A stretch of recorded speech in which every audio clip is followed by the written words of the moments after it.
Harsha and you watching mastermind. So guys, जैसे कि आपने इस वीडियो के टाइटल में देखा, ये वीडियो जितने भी आईसीसी 2021 बैच स्टूडेंट्स हैं सभी के लिए इंपॉर्टेंट है। तो इस वीडियो को ज्यादा से ज्यादा शेयर करना। और जैसे कि आपने इस वीडियो के टाइटल में देखा, आज की इस वीडियो में हम डिस्कस करने वाले how to write a good essay for your English language. तो इंग्लिश लैंग्वेज बोर्ड एग्जाम्स में 20 मार्क्स का एसे आता है। Essay writing is of 20 marks and it carries the maximum number of marks as compare to the other things. So comprehension passage हो गया और भी letter writing हो गया, जो भी है, लेकिन सबसे ज्यादा मार्क्स एसे कैरी करता है कॉम्पोजिशन। तो कॉम्पोजिशन में 5 डिफरेंट ऑप्शंस आपको मिलता है बेसिकली। तो 5 डिफरेंट ऑप्शंस में आपको आर्ग्यूमेंटेटिव टाइप ऑफ एसे रहता है, नरेटिव एसे रहता है, डिस्क्रिप्टिव एसे रहता है। उसके बाद आपको पिक्चर बेस्ड क्वेश्चन मिलता है और एक स्टोरी राइटिंग भी रहता है, यानी कि कुछ लाइन्स दिया रहता है और उसके बेसिस पे आपको कुछ स्टोरी लिखना पड़ता है। But you need to write an original story, ऐसा लिखा रहता है, मेंशन्ड रहता है क्वेश्चन में। तो आज की इस वीडियो में हम डिस्कस करने वाले हैं दैट कौन सा एसे, कौन सा टॉपिक्स आपको चूज करना चाहिए। उसके लिए अगर आप वीडियो चाहते हो तो मुझे कमेंट सेक्शन में जरूर बताना, बिकॉज अगर हम वो डिस्कस करेंगे तो वीडियो काफी लंबा हो जाएगा।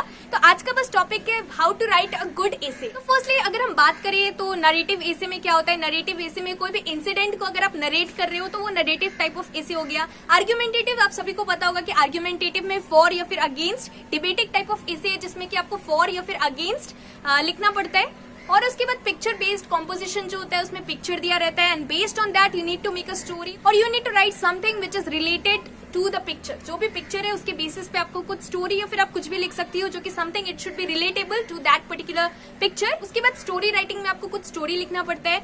और अगर हम बात करें डिस्क्रिप्टिव टाइप ऑफ एसे का, तो उसमें बेसिकली कुछ भी चीज को अच्छे से डिस्क्राइब करना पड़ता है using all the senses, site, smell, everything.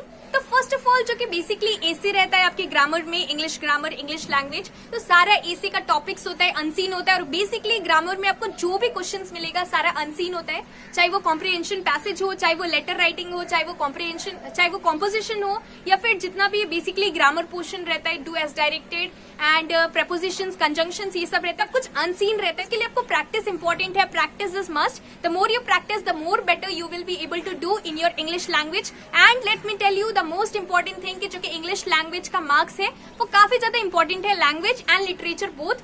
So the marks of this particular 2 subjects, that is your English language and literature. English is a compulsory subject in your ICSE board exams, जहाँ पर की और सारे subjects है उसमें से आपको best of 5 लिया जाता है। तो इंग्लिश में उसको कंपलसरी माना जाता है, आपको ये सब पता होगा। और अगर नहीं पता है तो you need to keep this thing in mind, क्योंकि इंग्लिश में आपको अच्छा मार्क्स स्कोर करना both in language and literature is important. तो बेसिकली सबसे इजी वाला एसे या फिर सबसे स्कोरिंग एसे अगर बात करें तो बेसिकली नरेटिव और डिस्क्रिप्टिव टाइप ऑफ एसे सबसे ज्यादा स्कोरिंग है। लेकिन ऐसा नहीं है, आप कोई भी टॉपिक्स कर सकते हो, बट आपके पास पॉइंट्स होना चाहिए लिखने के लिए। तो कोई भी आप टॉपिक्स चूज कर रहे हो तो सारा टॉपिक्स को अच्छे से रीड करो। And let me remind you that 300 to 350 words के अंदर आपको एसे लिखना पड़ता है, यानी कि around 2 to 2.5 pages according to the size of your hand writing.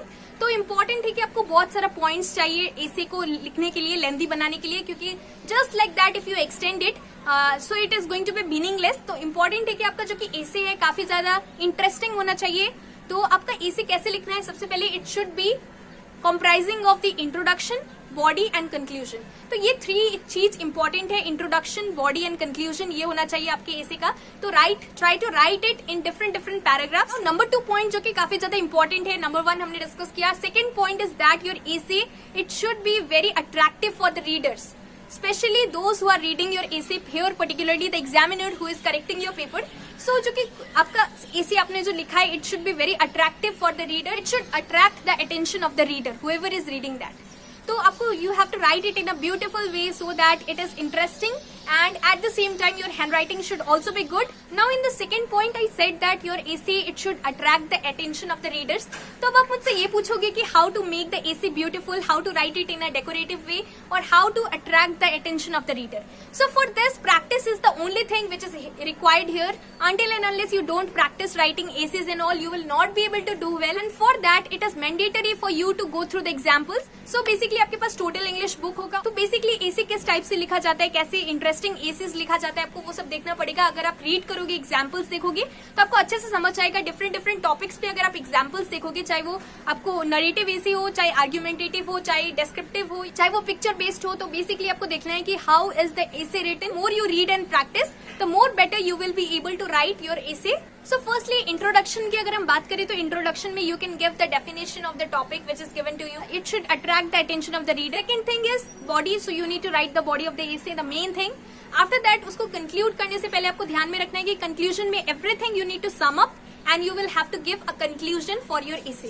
Conclusion बहुत इंपॉर्टेंट है, इंट्रोडक्शन भी बहुत इंपॉर्टेंट है, क्योंकि basically introduction, if you have given the introduction in a very beautiful way, it is very creative, so it will attract the attention of the reader and they will be wanting it to read more.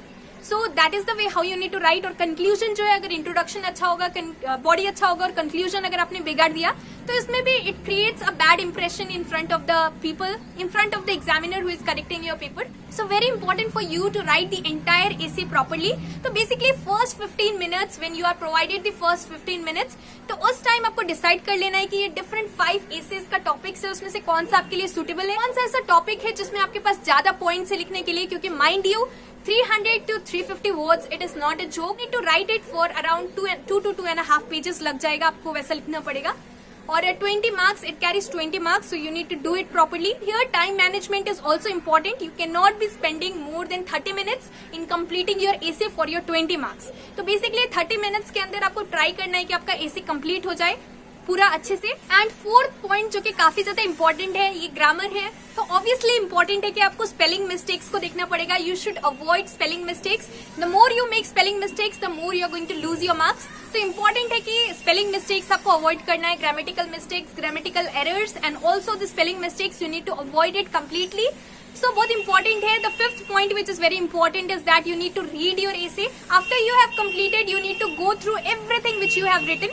So पूरा essay को आपको अच्छे से read करना है। After you have completed, make sure you have written it in a very good handwriting. Make sure you have written it in a beautiful way so that it attracts the attention of the reader. Make sure that जो भी topics आप choose कर रहे हो, आपके पास ज्यादा उससे ज्यादा points हो उस particular topic को अच्छे से explain करने के लिए, लिखने के लिए। तो इम्पोर्टेंट है कि you need to check the essay, जहां पर भी स्पेलिंग मिस्टेक्स हो, you need to rectify that, need to edit your essay properly. So these are few of the things. If you follow this, definitely you will be able to write a very good essay and you will be able to score 20 out of 20 in your composition part from your grammar, from your English language, and it is a compulsory subject in your board exams.